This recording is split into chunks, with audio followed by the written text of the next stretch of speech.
What's good, people? It's your boy, Icarus Gray. And this is Gray Area Anime.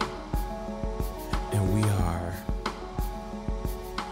back with another one. We are back with, well, technically we're back with the last one of the year. I'm your host, the aforementioned Icarus Gray, and also here, as always, is the executive producer. Prima Diva's in the building, you guys.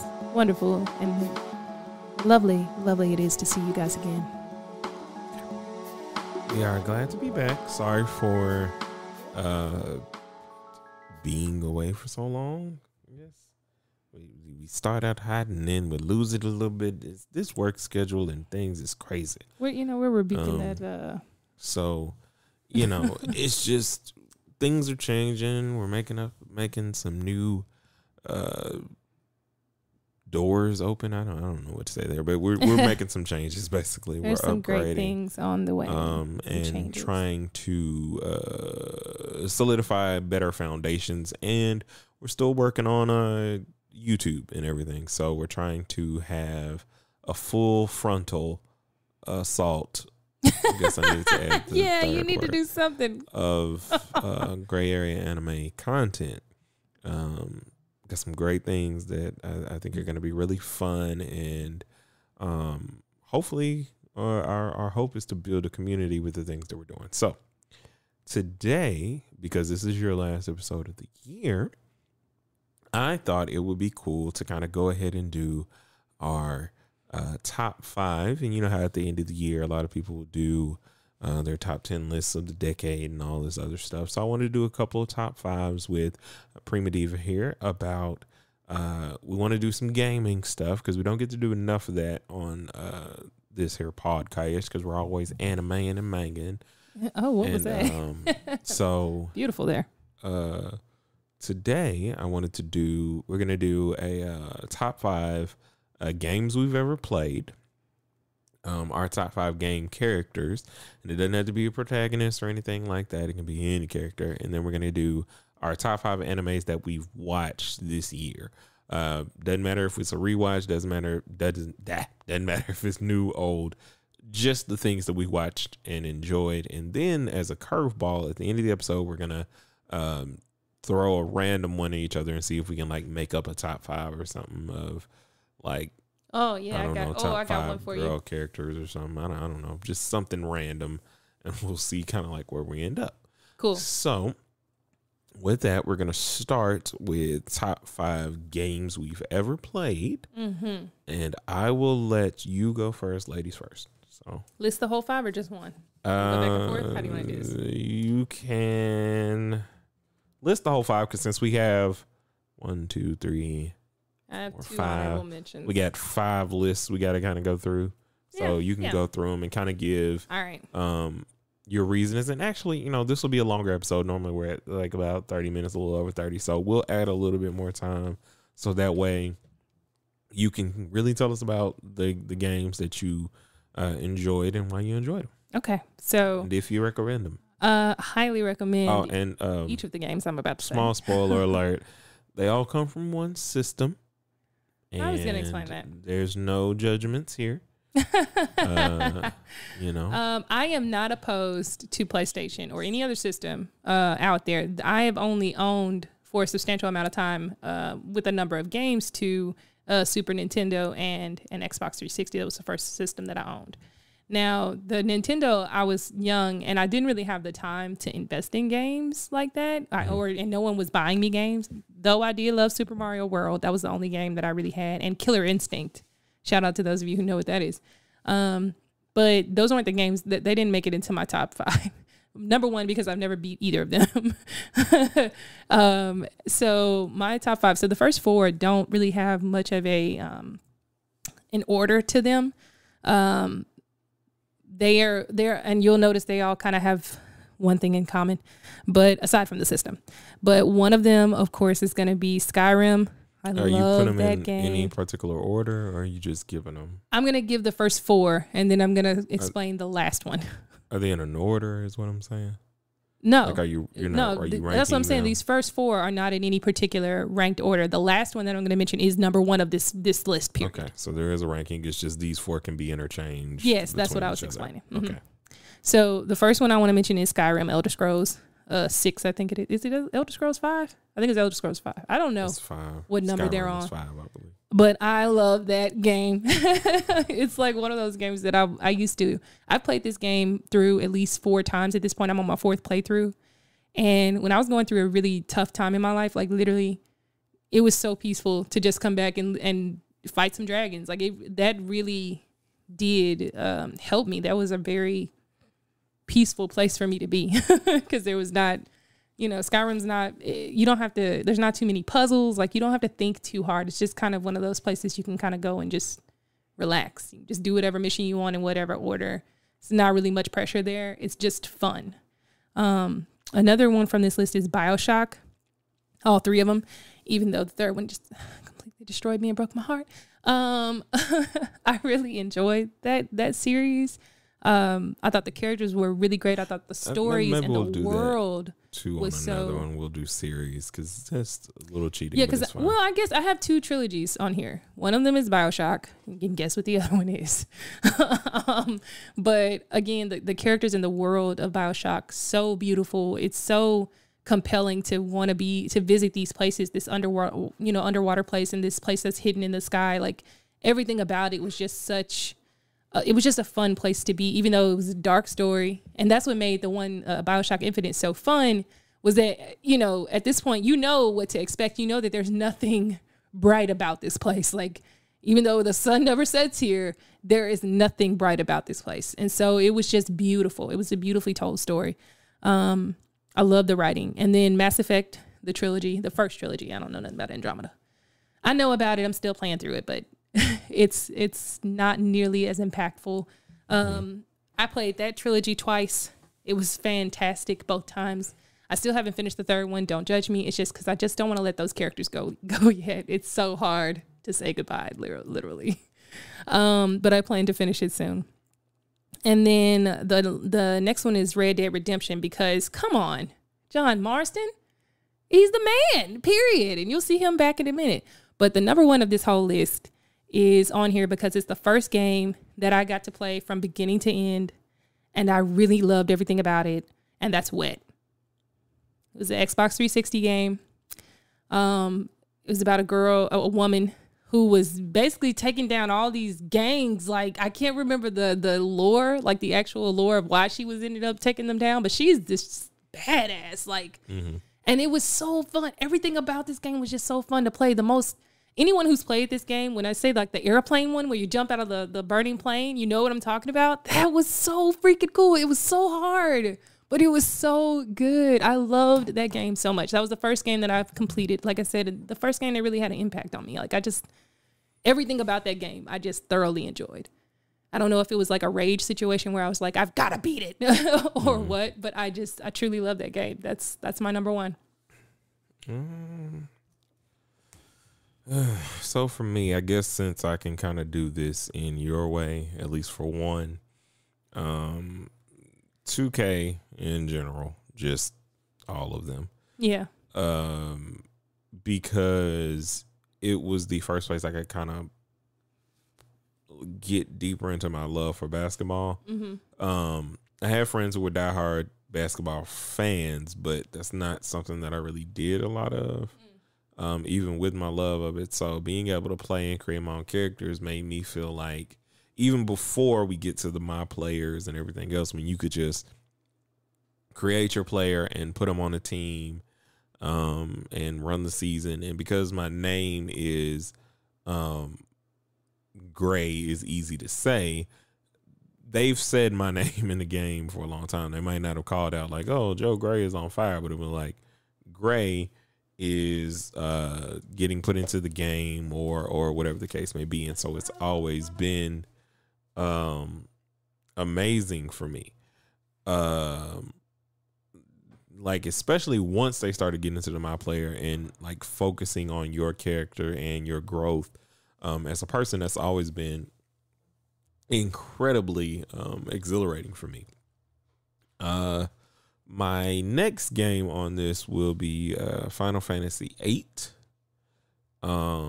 because that was just an amazing experience for me. It was the first Final Fantasy I played.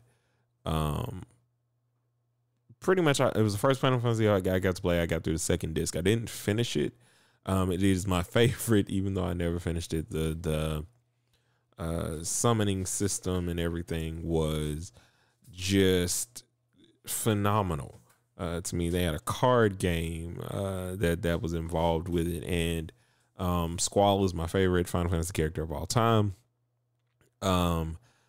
Shiva is my favorite summon, and that was my favorite design that she's had.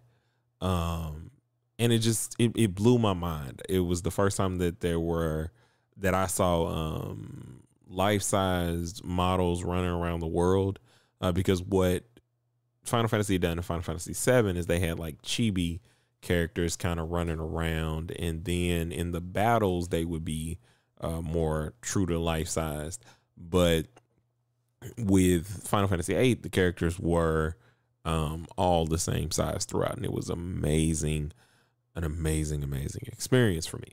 I think I'll tag this one into my next game, which will be Kingdom Hearts.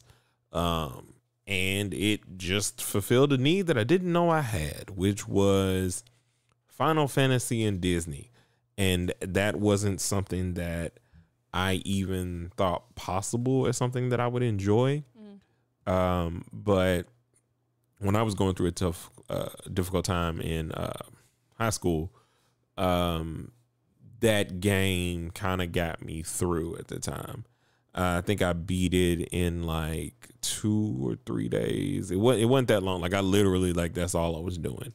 And it was the summer. Yes. I was just gonna say it's so cool because I remember when you rented that game for the first time. I probably rented the first one, but yeah, that's what I'm saying. The first one, I saw you play that and was like, what is Donald Duck and Goofy doing in a game? Like I thought that was so cool. But the second one I borrowed from a friend. Shout out Charles King, or Trey. Shout out to Trey. Yeah. And that was it. It just took me to a different place. And Squall was in the game. And like I can't verbalize enough how fun that game was. And at that point, it was probably the first technical Final Fantasy I'd beat, I guess. I mean, I don't know if you would call it really Final Fantasy, but Square Enix was in charge of it. Yeah. So if it's Square Enix, it's Final Fantasy with Disney, and it was just great. I loved the story. I loved everything about it, and I love how it made me feel. Game number 4. This one's hard because it's okay. We can do honorable mention. So what I will slot here, and I think I'm going to pick it for its impact in terms of what I was able to do is going to be Grand Theft Auto San Andreas. Nice. Because for one, I pre-ordered it at GameStop. I was not old enough to have it, I don't believe. But I paid for it with my own money. And because it was a pre-order, like you got this map, I think in Game Informer, of like the entire area. And I was like, I would go online every day before it was coming out to look up all this stuff that was coming along with the game. The voice acting was phenomenal. You know, I've definitely had to beat it more than once. It was stolen from me twice. But it was just an experience that I can't even explain.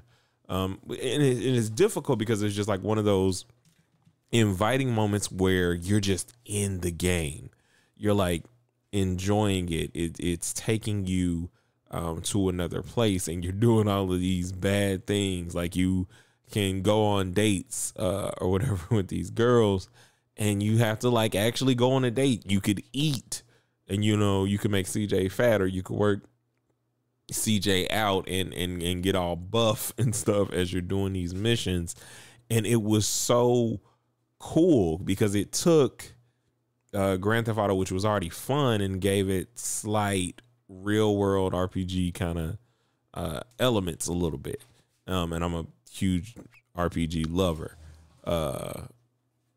But yeah, I thoroughly enjoyed that game. My number one game is going to be Kirby Superstar. Number one? Ooh. Number one game of all time because it was, it just made me happy. Yeah. Yeah. Like there was something about, and that's why this is a thing, because I love Kirby. Kirby is my favorite Nintendo character. It's not Mario. Like Mario is fine. I'm okay with Mario. But Kirby was just joy. It was just pure happiness. Superstar was such a great game because there were all of these different connecting stories, it seemed. And it's hard to kind of break down Kirby lore because it's like one of those games where it's so confusing in a sense when you're trying to kind of follow the story. Like the game itself is simple, but the lore is confusing. The story that it's telling, or as you're trying to figure it out in terms of Planet Pop Star, what Kirby is, so on and so forth. It's just dynamic. The characters are dynamic. King Dedede, Meta Knight, Waddle Dee, all of the powers were amazing. And that was just the coolest thing to me. I am a huge fan of my favorite power up is the ice chili. I love chili. That's my guy. And it literally just brings a smile to my face. Because it is, I should say, just one of those good experiences, because you would beat a part of the game because it was kind of like a compilation of all these different games, and kind of like how, the new Kirby is like. And so you'd have all these different things that you could kind of do, different modes. You could go back through and play it on hard. There was like a racing mode where you'd race King Dedede.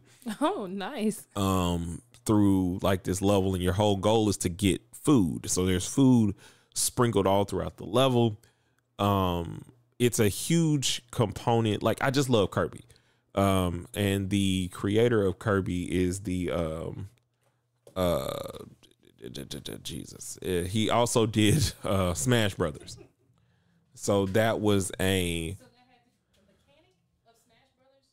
not the mechanic, but the same creator is the same guy who set it up. That's why in World of Light, the first character that you have to play with is Kirby.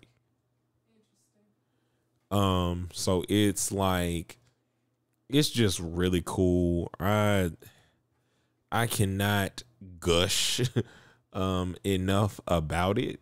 And it just feels good. So I'm going to go into I think what is the next list? I think it's top 5 game characters. Did I say game characters? Yeah, you said characters. Game characters? Oh, I said game characters. Yes. Not making it up. So, oh yeah, because we were coming off this. So I'll start with mine, and no particular order other than number 1. But number 5, I guess, just for sake of saying it, it's gonna be Squall from Final Fantasy VIII. Okay, I've already expressed why that was one of my favorite games of all time. He was just cool, like this cool, nonchalant, just quiet guy that's still dominating with a gun, or a huge blade that has a gun attached to it. I mean, and it's like while having a lion keychain thing kind of on it, and it's just cool. Like everything about it, or everything about him was cool to me. He had kind of like this aviator fluffed style jacket, and it was anyway, he is just amazing. That's just one of those amazing characters for me. Next, this one's gonna be hard. Probably Kratos. Just because his story is just amazing. It's God of War. It's a good story. You know, and I love Greek mythology, and so I would love this whole initial story, basically him being Zeus' son, you know, towards the end. Spoiler alert if you didn't know that. Well, play it anyway, guys, because I'm telling you, that's a game that I literally was going to flip sides for. I was going to be a PlayStation person. The next one is going to be great. I'm sure. Because it's, because the one they're in now, they're doing Norse mythology. So, you know, so the next one I think is God of War Ragnarok. So, that's going to be good. Oh, wow. So I'm hyped. Yeah. So he was just impactful. And initially, the other reason why I was, because this is back when I used to really I would Game Informer, G4, everything. Yeah. The same way I do with like all the foods and stuff. And so you, a huge lover of the show Living Single, will know that the voice of Kratos for 1, 2, and 3 is Kyle Barker. I know that with an easiness. Was now the God of War PS4 edition is done by the black guy from Stargate.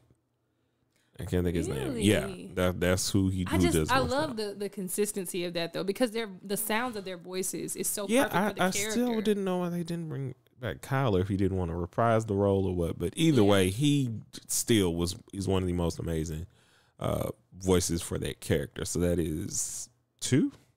Two? Yep. No, that's 3. 3. You said. Well, no, I don't know if Kirby counts as one of your favorite characters, but you did say Squall. You said Squall. You said you're bearing the lead. Oh, wasn't I'm not expecting anything.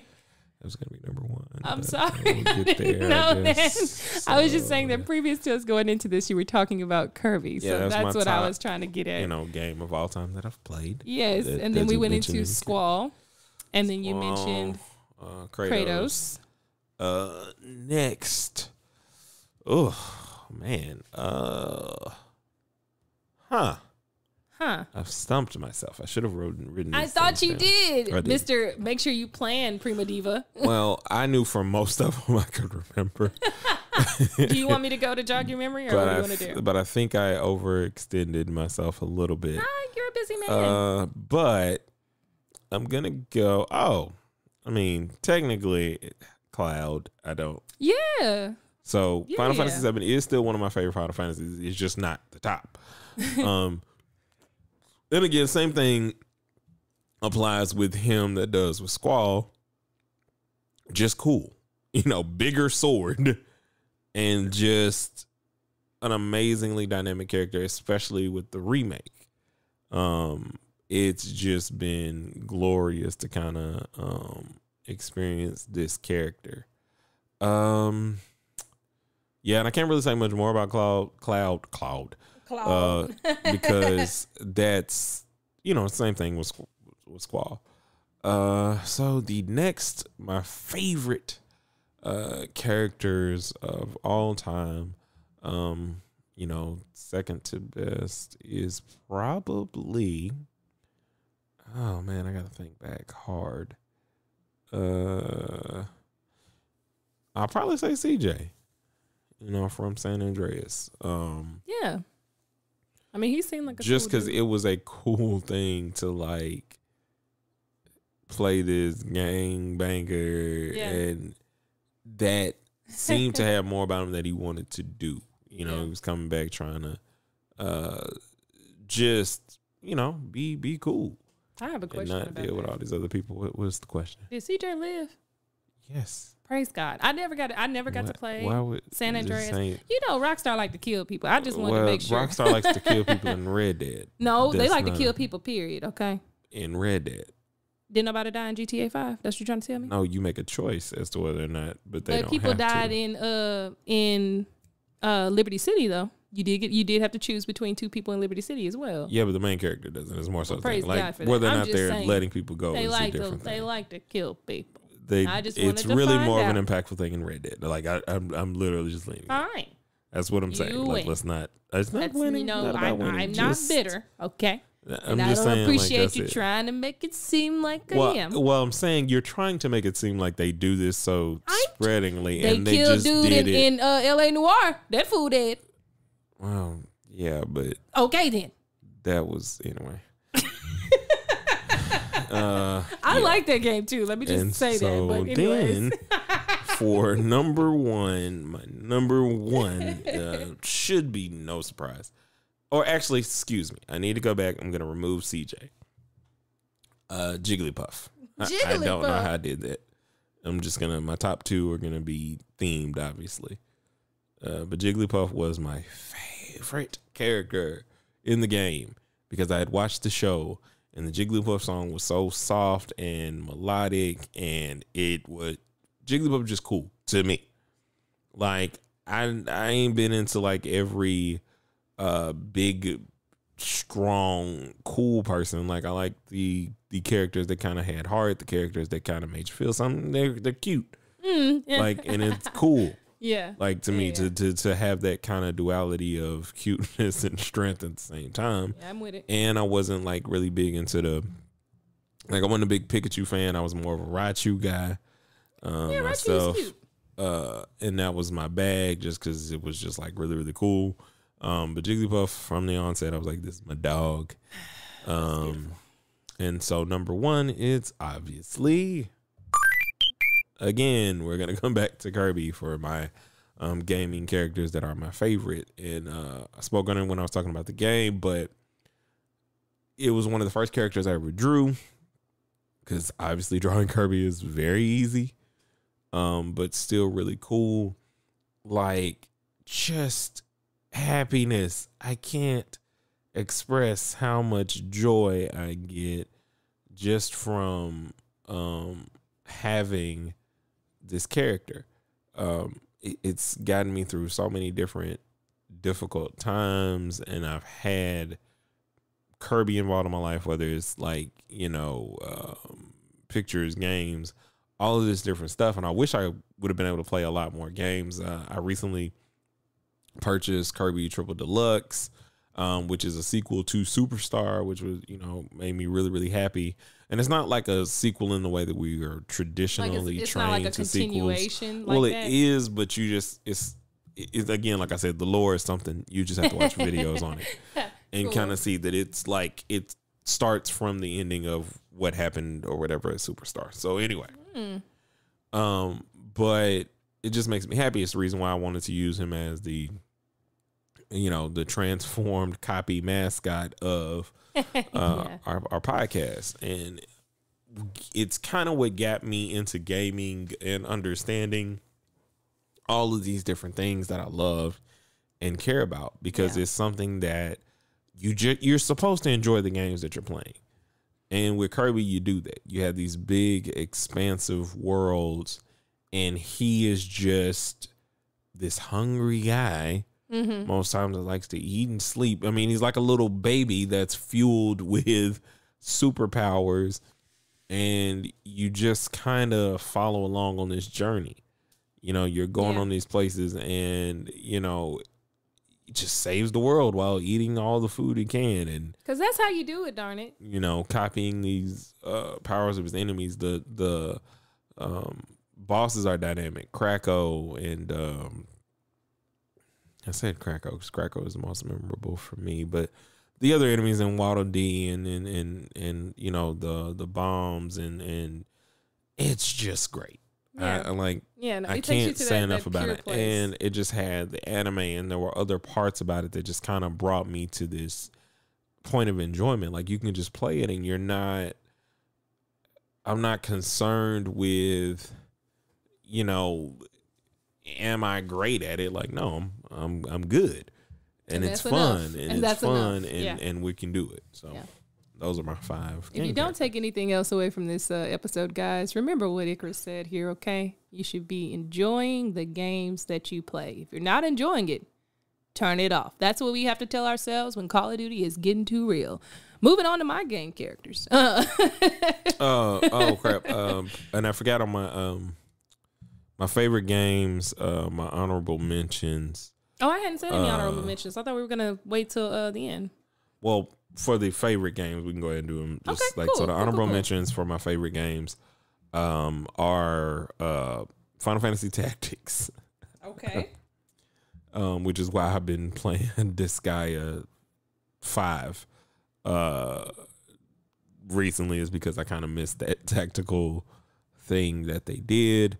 Another honorable mention is Pokemon, because Pokemon was hugely pivotal in my gaming enjoyment and everything else. It was one of the first games that I played through and beat, probably because it was on Game Boy at the time. Mm-hmm. Me and my grandmother went to Toys R Us.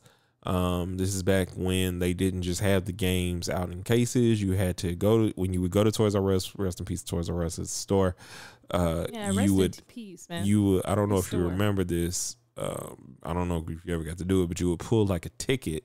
Mm-hmm. You would take the ticket up front and hand the ticket to the person, and they would go in the back, get the game, bring the game out to you. No, and I didn't get to go it. into Toys R Us very much. I was so upset about that. And my grandmother got it for me. I remember being there, and they had like all the demos for the games that you could play. So they had like the demo stations of the different games and everything. And so I remember trying to figure out the puzzles and everything. It was just great, and it's an RPG, and I love those. That is my top favorite style of game. Yeah. Even though Kirby Superstar is my favorite game, my favorite style of game is always going to be RPG. Mine is going to be like a sandbox, like RPG. I think is the reference for mine. Like I like the open world, but you have like specific areas and missions. Honorable mention, and this is just an add-on from this year's. I do enjoy a little Minecraft. Oh yeah. Now Minecraft is another is a game that I definitely would put as an honorable mention as well. It's like that's my happy place now. Like I still play Skyrim on a consistent basis, but if I just want to zone out, I've had a bad day, I just want to come home and do something relaxing. Although Minecraft has its moments where I'm ready to shut the whole thing down. God dang those creepers. But anyways, here are my honorable mentions. So my honorable mentions are Borderlands 1 and 2. I haven't played I can't freaking wait to play 3. I haven't played Jack's story. I have no desire to know anything about Handsome Jack. I hate that guy. Okay? Hate that guy. But I'm sure he has a reason for being the way that he is. I get it. Another honorable mention that I have is Alice the Madness Returns, because that game was awesome. And it did, while I was making this list, I was thinking I know there's something that EA has made that they have broken my heart because they've destroyed every opportunity for it to come back. What is it? Oh, that's right. It's the Madness Returns. Well, they do Bastards. that to most people, but I mean, they either not to hit mention or how they've miss either. destroyed Mass Effect Andromeda. But anyways, Yeah. so moving on, we're gonna get my game characters now. So again, these are not in any particular order. I'll just start from the top and work our way down. Okay. The first one I'm going to mention is Ruby from Wet. Again, I loved that character. She was so cool. Like, for this to be the first game that I'm playing and it's a female protagonist and she is not taking no crap off of nobody. It was such a good game. And you know how you get that cocky sense when you're playing a game? You're like, hey man, you better shut up talking to me. I'll smack you in your face with a bullet. You know what I mean? Like that's how I felt playing as Ruby. It was freaking wonderful. Ezio Auditore from Assassin's Creed, the best assassin that I've come to know. I mean, right now there are he's from Assassin's Creed 2 and then Assassin's Creed Brotherhood, and then that terrible one that shall not be named. But Ezio from the first two, or from those, the third Ezio one was not good. No, I'm not talking about third. I'm just talking about Black Flag. Okay, yeah, Black Flag was great. Yeah, we can do that. I think that's livable. 3 was terrible. Like it was. Connor isn't as terrible as they. I didn't watch the first one. Made him be. The first one was horrible. That guy was a douche. Altair. God, I hated that guy. Oh, I was okay with Altair. I was not. He was such a jerk. But Ezio was my first. I beat that too. I did all the things and got that suit or whatever. I got all the bird feathers. I love that dude, man. He was just he had so much swag, and I just liked him. He was just a likable dude. I didn't like the last game. The ending I don't remember, honestly. I do remember the ending, and that pissed me off. It was like, of all the people you could have killed, did it have to be her? Well, made me so mad. No, I'm not talking about that. Well, I'm talking about the cosmic person that was literally just talking to Desmond. Like, Ezio does all of this stuff. Oh, yeah. And then they're like... You're talking about Juno. I guess. I think it was Juno. Yeah. I guess. It was Juno. It was just like, what? Like, what are we doing? And then you do all this stuff, and then they made old girl a Templar, and it was like... Assassin's Creed's got to get their lore together, because I wanted to put Assassin's Creed Liberation on here, because I've been waiting. That they have.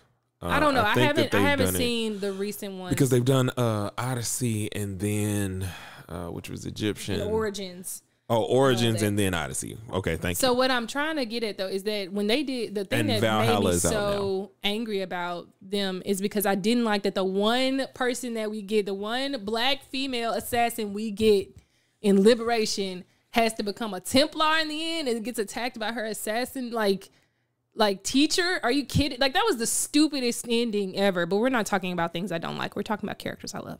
So Ezio is bae. Tali from Mass Effect, y'all. Come on. Like, Tali was like clutch. I loved that chick. She was, if Quarians were real, Tali is coming to the cookout. Like, I liked that girl. She was just a cool person. Every time I was around, she was funny. I loved getting her, like, anytime you were in the elevator, you had those funny conversations. Like, just hearing whatever Tali was going to say was going to be good. In the first Mass Effect, she wasn't as, forthcoming. But in the second one, and even the third one, like, as she got more comfortable with you, like, she just was so cool to be around. And that leads me to the next one, which is Commander Shepard. My Commander Shepard was the hero I pray that I can become. Like, she was like the best Commander Shepard. She or he, depending upon. No, my Commander Shepard was a she. Okay, no, I know other people's could have been somewhere else, somebody else. Just. This is that was one thing I was actually going to mention, is that anytime you have an opportunity to customize a character and make it more personal to you, it's always going to be fun. But this particular one I liked so much because it was customizable, but it really made you feel like, because you have the voice. So like in Skyrim, you have a customizable character, but you don't have any voice. So the voice that they give, it's like that voice becomes your voice, And so when you're choosing what you're saying, when you're deciding on what you're going to, how you're going to react to a situation, it's just amazing. Okay. It's just wonderful. Okay. I have to cut you off for just a second. Come on, dude. I didn't cut you off. Listen, I only had to cut you off because, oh my God. Okay. So we're recording this today on, I think the Game Awards are going on. And Smash Brothers just announced who the next DLC character is, which I haven't bought the new DLC pack yet, but I might have to go ahead and do it because the character that they've chosen is the main villain of Final Fantasy VII, Sephiroth. Okay, I'm excited. I know you have no idea why that's exciting. Say that again? Sephiroth is his name. Oh. I know you have no idea why that's exciting. No, that sounds familiar. He's the guy that does a thing to a main character in Final Fantasy VII that we're all still sad about. Oh, okay, cool. Yeah, I think I know what you're talking about. All and right. Yeah, that's fine. But yeah. So go ahead. I'm sorry. Okay, and then my final pick for favorite game character is John Marston. Because it's John Marston, bitch. Like, that's just how I feel. Like, John Marston is like, I've said it before on this podcast. I've said it in multiple places. Like, that guy was just a cool dude, man. It was a shame the way that ended. I know that they were just trying to say no crime goes unpunished, but dang it, that guy should have got off, okay? He should have gotten off. He was trying to get his life right, finally treating his woman right, treating that boy right. It just wasn't right what they did to that man. But I like John Marston. I think that's why he won Character of the Year, man. At the Game Awards was and I still don't necessarily. I don't know how I feel about the Game Awards because I've seen so much, not dissension, but just like I think a lot of people feel about Game Awards as they feel about like the Grammy selections and things like you either hit or you just miss terribly. Yeah. But the thing that I think I enjoyed about them or what they did with Red Dead was it's a Western. Yes. And you embodied that to the end of the movie. Like, you know, in Westerns, the bad guys, it was very Clint Eastwood. It was very old school. It was good. If you like Westerns like I do, like I watched Westerns with my grandmother, with my late grandmother. She loved Westerns. And it was just, that was like our thing, you know? And like this just kind of brought up all those great memories for me. All those guys that you look to that's like, man, you know, they come out here trying to get away from what they used to be, you know, and it's that beautiful, and the beautiful thing about the game on a film like person's tip is that it does such a good job of compiling all the like the things, like the modes of Western. Like you have the establishment of the Western, the paradox of like the old versus the new, the settled versus the unsettled, the unknown versus like, you know, like civilization. So like it's this like it was the perfect. All of you people out there that might actually know anything about film theory, if you into film theory as far as it relates to Westerns, this is your game, dog. Like this is it. And also, analyze this. The other thing that Rockstar does very, very well is they encapsulate a time. Period. Like they did that with the Grand Theft Auto series. Like no matter whether you're playing Vice City, you feel like you're in 70s or I think 80s or whatever it is, at Miami. The turn of that space. You know? You feel the same way. You feel 90s in San Andreas. You feel the 2000s and now in 5. And coming back to it, especially like since they've expounded upon everything, you know, now that they're in LA and not just in San Andreas as they were on it. It's they're in. Anyway, point is that they do these things that immerse you, especially with that style, especially with Red Dead 2, then the cinematic mode. They knew that we've made a game where we want you to kind of experience this Western experience, what it was before John. Yeah. And, you know, in a way. And I mean, even at the end of John, because I mean, John, this game is the last cowboy. Like it's the last remaining real, authentic cowboy, you know? But I know the only thing that'll make people happy is if, you know, when it's been like 4 or 5 years from now, if Red Dead 3 gets announced and, you know, John's son, even though we concerned about did what he did, Jack is good. I don't know about Jack. I think Jack gonna be all right, but I don't know about Jack. That would be I would be interested in that. I mean, he did what he needed to do. Oh no, he did the right thing. So kill that guy. Okay, he's a jerk. So like having that kind of continue, I think, and seeing kind of like where he goes, I think would be cool. Or just how that any kind of thing. You know, like there's a lot that they can kind of, I think, do with the series going forward. What I don't want them to do, which is what they've been doing. Look, we do want Grand Theft Auto 6.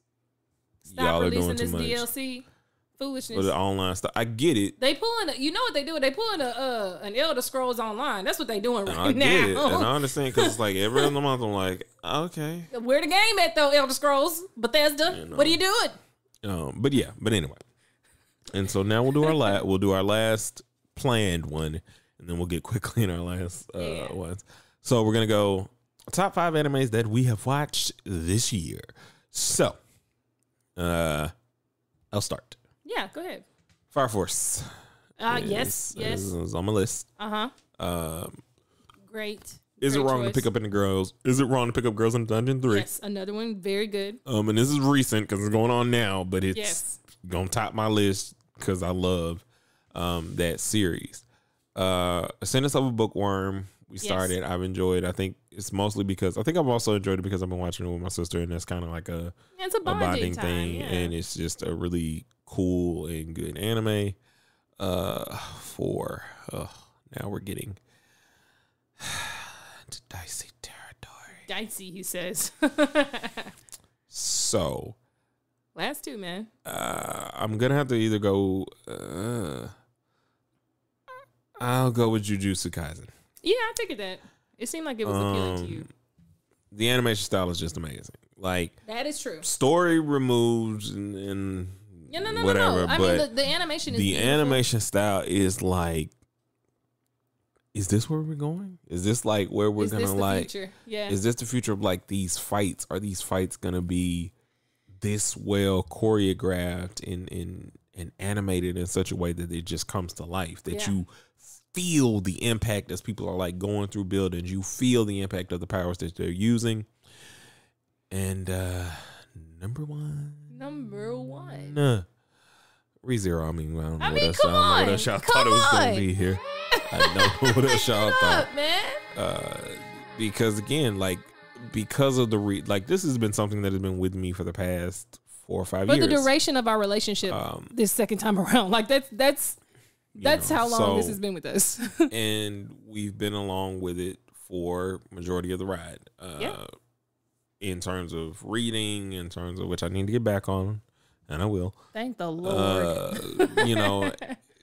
But watching this series and seeing it grow, like watching it from the beginning, watching the director's cut where they're adding and removing things that either didn't need to be there or that we didn't know were there in the first place. Lord, it was beautiful. Beautiful. The OVA was an amazing thing. Yes, it was. And then this season 2 that we started this year, which is why it's on this list, was just great. So I think we started with the director's cut, and that was like what issued in the series or the podcast. You can go and listen to us watching through the director's cut and spoiling everything.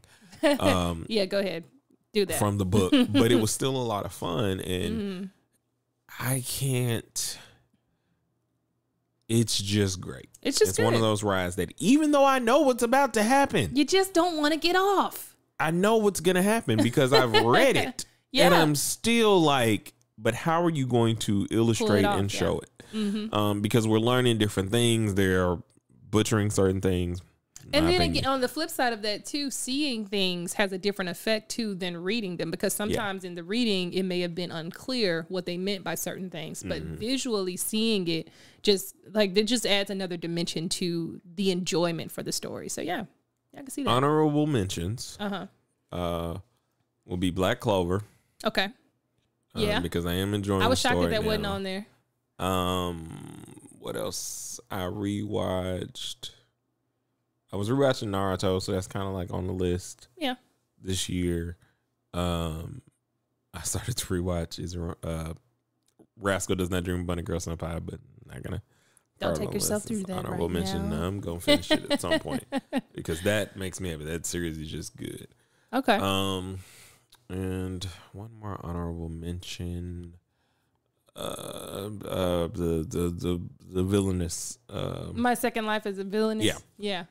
Because that was just my next life. My next life. Because that was just hilarious. I was surprised that you didn't say what is it? The one about the slime. I got reincarnated as the slime. That would have been last year's. Oh, okay. Because they were done like winter. They didn't have a new episode in January. Oh, okay. I didn't know that. Season 2 starts this January. So maybe it'll be on next year's list. But maybe. That was last year. Okay, so since you mentioned, on my list, Fire Force was on there, and My Next Life as a Villainess was my honorable mention. So I'll just mention In Ascendance of Bookworm was another honorable mention for me. So I'll just go ahead and say the rest of them. So, Dr. Stone, because I'm very into science. I'm an artist. I'm not really like. I'm smart, but I don't always get it. But I love science. I truly do. I admire it very much. It's my mom loves science, so I had science in me at an early age. I wish I could have blown stuff up like she did as a child, but I didn't get those privileges. It's a Bill Nye and anime mixed together. It is, and I loved Bill Nye. And Dr. Stone, just like watching him, he talked about the ingredients for creating like an explosion or gunpowder one time. And then the robotic version, the automated version of him came on and was like, hey, those are the real ingredients. Don't try this at home. It was it was just so cool. And I love it. I love the animation style. I love that in between the segments, you know how they have the we'll be right back thing or whatever. It's always something that looked like live. It doesn't look like it's animated. So they'll show live lava or live rocks or, whatever it is that we're evaluating. It really is, like I said, it's just so Bill cool. Nye on anime, and it's amazing. It's a cool thing to set a story around that where you kind of embrace the characters and Outside of that, I think you said the fan service, because I haven't watched it yet because I read it. There's only one moment recently that I was like, okay, guys, that was just horribly unnecessary, horribly out of place. But what I would say was funny is on the YouTube channel, you can see that I did Why You Should Read or Watch Dr. Stone. Yeah. Before it ever got an anime. Yeah. Same thing with Promised Neverland. It's good stuff, man. Truly. Like Go all check of those these out. things that I think I probably felt at the time, and I may have said on the videos that they were getting anime, but yeah. So what? Finish your list, but then that is something that I'm Forgot. gonna do another prediction. Okay. Oh, okay. Okay. I'm really excited about that. Okay. So another one from my list is Orisuki, Are You the Only One That Loves Me? Because I don't know if that was a newer one, but we did watch and complete that this year. And it was just so incredibly sweet. And you can, I mean, like, it's easy to pick your favorite finished it this year because I feel like it wasn't last year, but it was early summer, maybe. No. I just know we started it and finished it this year. It was just really fun to watch. Spring. But no, they did have a break, and I think they came back with the rest of the season. Because remember, no, they came back with that last episode. Yes, because with that last episode. I was so upset about that. We were watching it. I thought maybe there would be another season or something, but no, it was just that one We were episode. watching it as it was going on. It had just become live when we watched it, I think, and then a couple months ago or whatever, we got that last episode that we were like, finally, I didn't even know that you guys were gonna finish it. Right. Thank God they did. It was just so long in between. But it was a fun anime. It was not, not if you just want to unwind and you just want something that's sweet and cute. Orisuki, Are You the Only One That Loves Me? And we've talked about that one before. Yeah. I think that was on our anime for date nights or something no, like we that. did. We also did Teach Me Senpai with May. Yeah. And so another one is Burn the Witch, which I feel like is like my wild card pick because there's only 3 episodes and I don't know if they're ever coming back. But just those 3 episodes was so fun to watch and it was beautiful. It kind of reminded me of Studio Ghibli movies. Like the animation style is just so fluid and beautiful. It's just so nice. Kubo, and gorgeous. Bleach. Yeah, I'm saying yeah. And I mean you can tell that he drew it. The lines of their face or at least that it's from his animation because maybe he didn't do the drawing himself, but like it's in that style. And his grown style because if you can see like from initial Ichigo to when he gets in his bag, but the angles if you watch Burn the Witch, the angles of the face you can tell are like it's that same style. Another one that I have is Rent a Girlfriend. Because now I wanted to kind of put Orisuki and Rent a Girlfriend on the same line, but I couldn't because Rent a Girlfriend kind of gets you in the feels in a way that Orisuki is not meant to. Okay. Well, yeah, Orisuki is just meant to be like just this rom-com friends, being Rent a honest Girlfriend to yourself. is like when Harry met Sally. Like it's just one of those kind of, what I mean by that is it's one of those things that it's kind of like, it's funny. It has its wonderful funny moments, but it's more in terms of rom-com. It's more of a heartfelt, entertainment. You feel for the characters rather than a kind of a buffoonery to end up together, and you go back to that place, somewhere when you were in college or high school age, which they're kind of more acting. These are more high school emotions, like with. But they're in TV college drama, so it gives you that sense of like. That the stakes are different. That there are stakes. Yeah, that's what I'm saying. The stakes are different for them in college. Real than relationship stakes. High school. We might not even go to the same. Like we haven't even thought about the fact that we have the rest of our lives and we got to figure stuff out. Or there's life after high school. Yeah. Like, do I want to go to college? Are you moving? Are we moving? Are we going to work? Whatever. Straight away or what? Yeah. So is that yours? I think that was all of mine. I mean, there have been some other ones. Like Darwin's Game, I would put that as an honorable mention because it was fun. I mean, it was cool to watch. It would be low on my list. It was another one of those like my thing with certain animes, especially that one, is when you take a leap into like killing off the friends and stuff. Ooh, that was a bad turn. Is it worth it? That was a really bad is it turn. worth it to make the character heartless in that way? Yeah. Like, is it really worth it? That was a bad turn. In Tokyo Ghoul, it's worth it. We're going to see. Well, we may see or we may not see in Darwin's Game. I don't know if they're coming back for another season. But either way, like I'm saying, like I guarantee you Tokyo Ghoul was way more worth it in terms of like when you're going to push a character to their absolute worst and make them into an anti-hero when they were like much sweeter person. But then he was not that though. And I think that was the thing that I thought was interesting is that he really didn't abandon the reality of who he was, but he just became more. But he was like, but at this point, it's like ruthless about accomplishing the goals. Yeah, that mattered but that's to what I'm him. saying. It wasn't worth it. Like it wasn't worth it in the way that it wasn't worth it was. in the way of when you take the extreme. Are you going to give me a different character that not only I can still connect with, or I'm hoping that somebody pulls him back? Because if you're just making them more serious about something, like you can do that a plethora of ways. That's true. That does make sense. When they didn't really have to kill dude. Way, yeah, it's like but the villain's death though was worth it. But but like you're right in terms of like because that is generally meant to be a character defining moment. Again, because it's the same things that we didn't like about Akame Got Killed. The anime, which apparently I need to read it. Well, because they just decided everybody let's died. Just kill them all.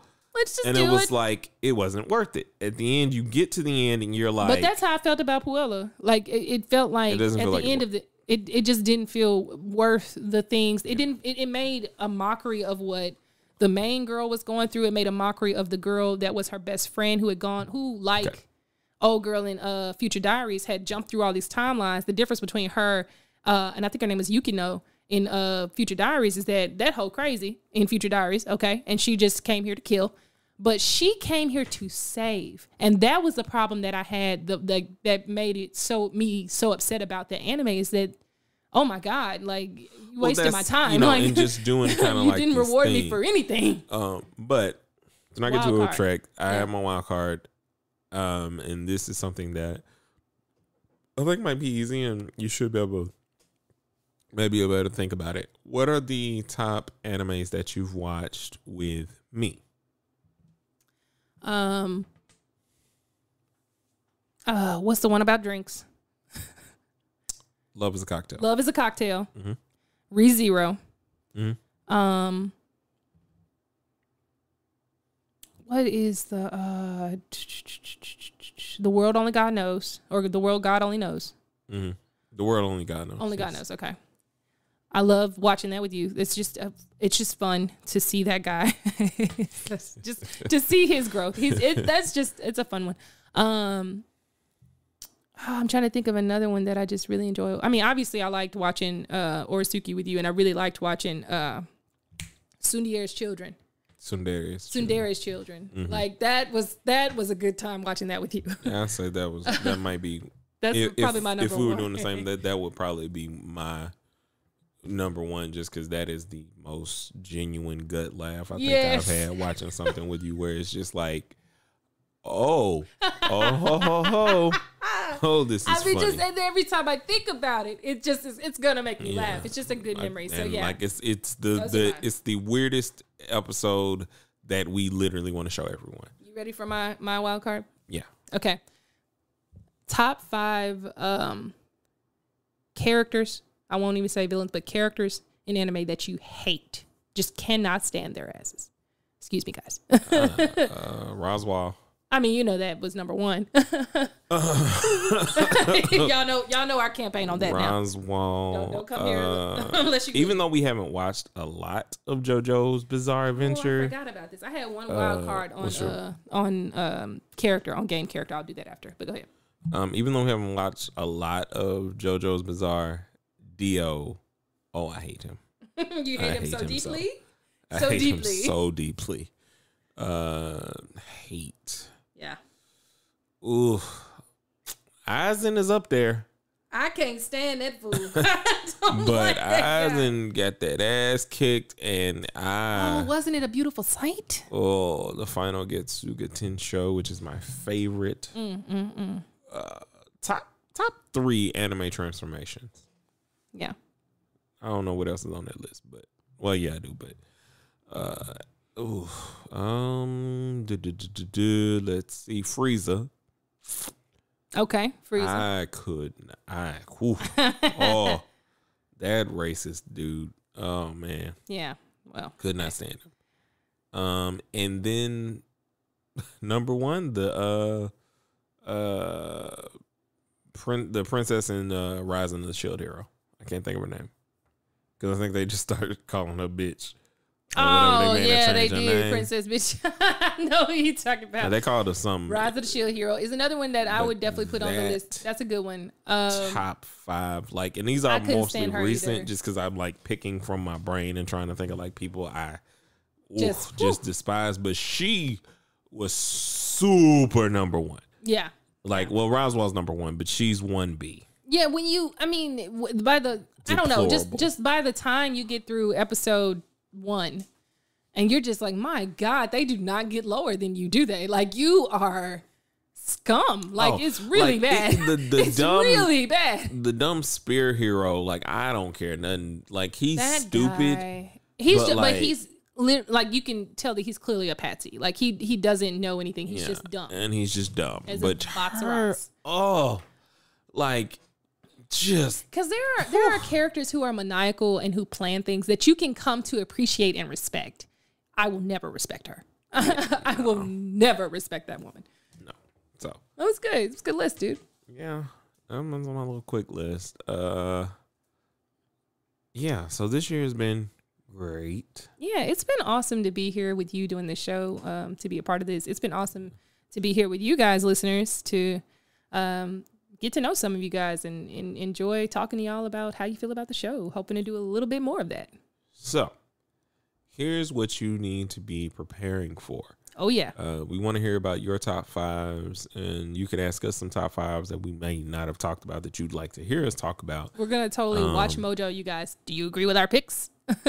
Because we're going to actually start doing a couple more of these. That's also another reason why I wanted to do this, because for our video portion, the things that we're going to be bringing to the Gray Area Anime channel is we are going to start creating Gray Area Anime fiction or guys, fan fiction. Get ready for that. It's going to be really fun. So what I'm going to do is I'm going to take some of my favorite animes and Afro-centric them. I'm going to bring them to Afro-centralize them. Afro-centralize them. I'm going to bring them to BET.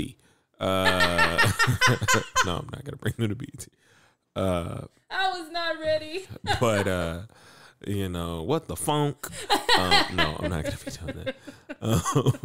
But I kind of wanted to do that because as a black male, as a blurred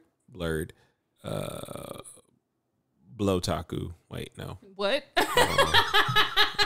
That's gonna leave live. that where it is. All right, and stay. Moving on. But as a black otaku, representation is thin for us. You know, we got Boondocks, we got Afro Samurai, we got I can't think of the one on Netflix. Maybe at some point we'll need to actually analyze in a deeper way. I'm excited about that. What I want to do is just take these stories and kind of shift them a little bit, and kind of see from my perspective what I can kind of create if we were in that world. What I want from you guys is, as we create them and as you watch them, tell me what your block looks like, or tell me what your school looks like, or tell me where you exist in this world. Because what we're doing, or what we're trying to do, is create these places where we all exist. Yeah. In this fun, cool way of anime. And hopefully, you never know, we'll continue to grow and grow, and somewhere along the line, maybe we'll come up with some original story that somebody wants to animate, and then boom, we got our own anime that was written, directed, created by the thoughts of a community, the Gray Area Anime community. You'll all have a name at some point. We'll do that starting hopefully January. Yeah, no, January. I'm going to do tentative January. Just because I have a lot of writing to do, because this is writing. It's not going to be like I'm going to narrate it. I might sit down in a nice chair or something. Yeah, he's going to read to you like reading with Rainbow. With a corn cob pipe or something. I don't know. Oh, yes. No. Masterpiece theater, baby. Like, I love it. But, and it's going to be maybe about 10 minutes or something like that. And it won't be every day. It's going to be every weekly. Other week. Yeah. Maybe start of the month, end of the month, just to give me some time to write. But in between those weeks, whenever we're not doing one of the fan fiction what if stories. I'm gonna do like another top 5 or just something fun that we can kind of talk about and engage with and kind of see what we're feeling on it. And then we're just gonna start building from there. You'll eventually get Gray Area Gaming. Just all these different things that we're going to grow to. There's going to be some merch coming soon, guys. Yay! Because we're going to be bigger and better. You will get more consistency from us. That is a promise. Just in the sense of building this great place to be. Yeah. So I hope you guys come along. I hope that you will have fun and enjoy the things that we're going to do, because they are going to be amazing. And we got a lot of things coming for you. I thank you from the bottom of my heart for each and every one of you that has listened, is listening, will listen again. Yes. We're going to continue to keep doing this, baby, and do your thing. And I want you guys to also remember that what he said about community, because anime, like these hoes, is for everybody. Okay? If you would like to get in touch with us, you can get at us on Twitter at Gray Area Anime 1. It's a thing that happens. At Gray Area Anime 1.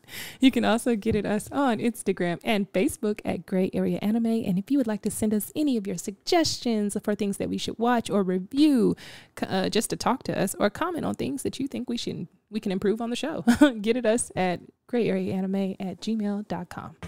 And we will be more active on the socials. I promise you guys. Oh, yeah. We got some good stuff coming for socials. Just like we're getting some new things coming for the show itself. Socials are definitely about to get some love. So just know we're get ready, gearing guys. up. We're going to get it's just going to get fun. So have a Merry Christmas, a Happy New Year, Happy Hanukkah, Happy Kwanzaa, happy you don't celebrate anything. Holidays are trash to you. Just as long as you're with people you love, or you are spending time loving yourself, like happy. What's the bad Santa Claus? I'm not saying happy to any of that. No, I'm just saying no. Happy whatever to you guys. No. We're not doing that. Happy Charmed. I don't know. What? Stop yourself. Look, we're getting out of here now, guys. Have a good day. Harry Potter. Stop it. And the Sorcerer's Stone. I don't know. I don't know what you're doing. Oh my God. But yeah. See you guys next time. Next year. Oh yeah. Peace.